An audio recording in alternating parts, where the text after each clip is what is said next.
বিসমিল্লাহির রহমানির রহিম। আসসালামু আলাইকুম। আশা করি আপনারা সবাই ভালো রয়েছেন। তো ভিউয়ার্স, আপনারা জানেন যে আমি আসলে জিএসএম সুমন অফিসিয়াল এবং অল দি নিউজ বাংলা এই ২টি চ্যানেলের মাধ্যমে আপনাদেরকে সবসময় ভাতা, উপবৃত্তি ও সরকারি যে সকল সুযোগ সুবিধা রয়েছে এই সকল বিষয় নিয়ে আলোচনা করে থাকি। তো ভিউয়ার্স, আপনারা অবশ্যই অবগত রয়েছেন যে বাংলাদেশ সরকার কিন্তু হচ্ছে ২টি ঈদের মধ্যে অর্থাৎ ঈদুল ফিতর এবং ঈদুল আজহা অর্থাৎ সামনে যে ঈদটি রয়েছে কুরবানির ঈদ, এই ঈদের মধ্যে কিন্তু আপনাদেরকে হচ্ছে সবাইকে যারা হতদরিদ্র রয়েছেন ১০ কেজি করে চাল ফ্রিতে দিয়ে থাকেন। তো ভিউয়ার্স, তার বাজেট অলরেডি কিন্তু আসলে পাস হয়ে গিয়েছে এবং হচ্ছে মে মাসের ২০ তারিখের মধ্যে এই ১০ কেজি চাল প্রত্যেকটি ইউনিয়ন পরিষদ ওয়ার্ডকে বিতরণ করার নির্দেশ দিয়েছে। তো ভিউয়ার্স, আপনারা যারা কিভাবে আসলে এই ১০ কেজি চাল পাবেন এটা নিয়ে ভাবতেছেন, তারা কিন্তু আমার ভিডিওটি দেখে আসতে পারেন। এই ভিডিওর ডিসক্রিপশন বক্সের নিচে একটি লিঙ্ক দেওয়া রয়েছে, সেই লিঙ্কে ক্লিক করেই আপনারা কিন্তু ওই ভিডিওতে যেতে পারবেন।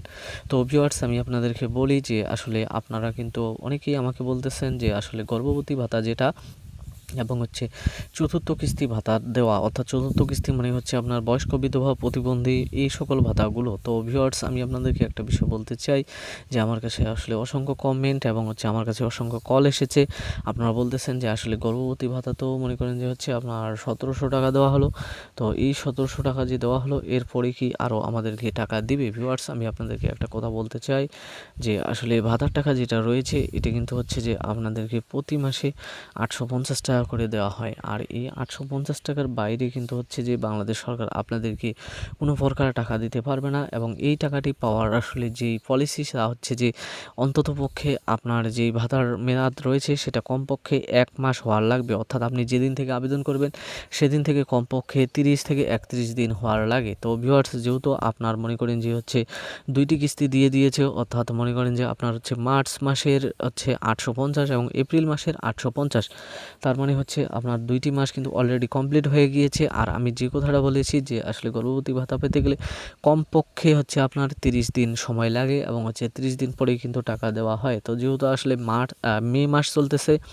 আজকে হচ্ছে মে মাসের মাত্র হচ্ছে আপনার সম্ভবত মনে করেন যে হচ্ছে কেবল ১টি সপ্তাহ যাচ্ছে। তো যেহেতু ১ সপ্তাহ যাচ্ছে, তো ১ সপ্তাহ যাওয়ার কারণে হচ্ছে যে মনে করেন এই ৫ দিন ৭ দিনের মধ্যে কিন্তু আপনার অ্যাকাউন্টে কখনোই ৮৫০ টাকা জমা করা যাবে না। তো মানে ভিউয়ার্স, আপনারা বুঝতে পারছেন যে হচ্ছে এই ১৭০০ টাকাই এটাই কিন্তু হচ্ছে আপনাদেরকে ঈদের আগে দিতে চেয়েছিল, কিন্তু আসলে বাংলাদেশের যে বর্তমান প্রেক্ষাপট তা হচ্ছে যে মনে করেন যে বিভিন্ন প্রকার হচ্ছে মানে প্রাকৃতিক দুর্যোগ এবং হচ্ছে অর্থনৈতিক সমস্যা, তো যার কারণে হচ্ছে আপনাদের যে টাকাটা রয়েছে, যেহেতু আপনারা গর্ভবতী ভাতার টাকা দিয়ে মনে করেন যে হচ্ছে আপনাদের গর্ভবতী মায়ের পুষ্টি এবং হচ্ছে বাচ্চার দুধ কিনে থাকেন এবং হচ্ছে যাদের বাচ্চার মায়ের পুষ্টি এবং হচ্ছে দুধের যোগান রয়েছে তারা কিন্তু হচ্ছে আপনারা ওষুধ কিনে থাকেন। তো যার কারণে আসলে কিন্তু হচ্ছে বাংলাদেশ সরকার আপনাদেরকে ২টি মাসের টাকা অলরেডি দিয়ে দিয়েছে, অর্থাৎ কুরবানি ঈদের আগে মানে হচ্ছে আপনার ২০ তারিখের পরে, অর্থাৎ মে মাসের ২০ তারিখের পরে আপনাদের কিন্তু হচ্ছে যে আর কিন্তু গর্ভবতী ভাতা পাওয়ার কোনো চান্স নেই। আপনারা একবারে গর্ভবতী ভাতা পাবেন হচ্ছে জুন মাসে গিয়ে। তো ভিউয়ার্স, আমি এখন আপনাদেরকে একটা বিষয় বলতে চাই, তা হচ্ছে যে চতুর্থ কিস্তি ভাতার টাকা দেওয়া শুরু হচ্ছে আমি যে বলেছি। তো ভিউয়ার্স, আপনারা অবশ্যই অবগত রয়েছেন যে আমি আপনাদেরকে একটি প্যারোলের চিঠি দেখিয়েছিলাম, সেই চিঠিতে কিন্তু আসলে বলা ছিল যে হচ্ছে আপনার এপ্রিল মাসের ২৬ তারিখ থেকে শুরু করে হচ্ছে আপনার মে মাসের ৭ তারিখ পর্যন্ত বা ১০ তারিখ পর্যন্ত একটি প্যারোল নেওয়া হবে।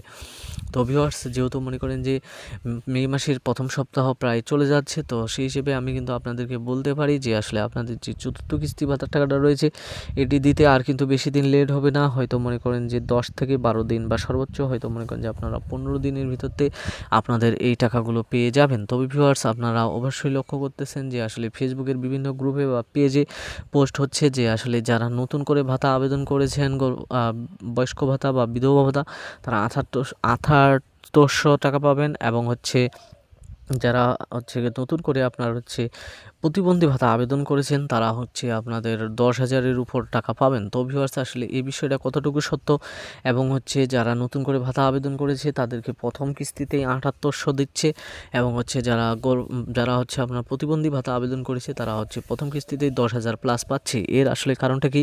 এই বিষয়গুলো নিয়ে আসলে পরবর্তীতে একটি ভিডিও তৈরি করতে হবে, আর না হলে আমার চ্যানেলে একটি লাইভ করে আমি যেটা দেখতে পাচ্ছি যে আমার পেজের মধ্যেও আপনারা বেশি বেশি কমেন্ট করতেছেন এবং হচ্ছে যে বিষয়গুলো নিয়ে করতেছেন, এতগুলো বিষয় নিয়ে আমি যদি আমার ইউটিউবে ভিডিও তৈরি করতে যাই তাহলে ভিডিওর দৈর্ঘ্য মনে করেন যাচ্ছে 8 থেকে 10 মিনিট হয়ে যাবে। আপনারাও ধৈর্যহারা হয়ে যাবেন। তো ভিউয়ার্স, যার কারণে আমি এখানে খুব সিম্পলি বোঝালাম।